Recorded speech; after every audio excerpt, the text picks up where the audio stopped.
美方打着对等的幌子，对包括中国在内的多国输美产品加征关税，严重违反世贸组织规则，严重损害以规则为基础的多边贸易体制。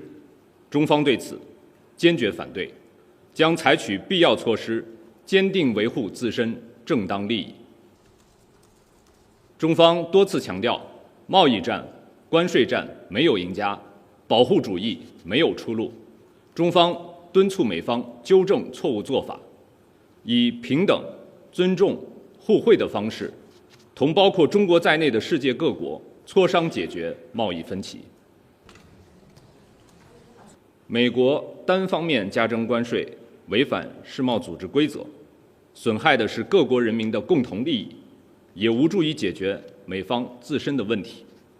大家看得很清楚，越来越多的国家反对美国加征关税等单边霸凌行径。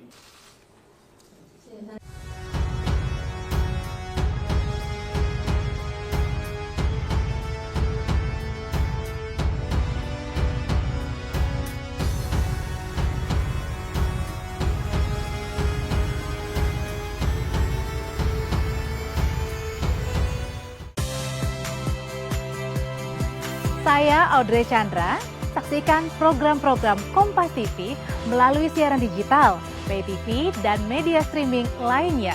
Kompas TV, independen, terpercaya.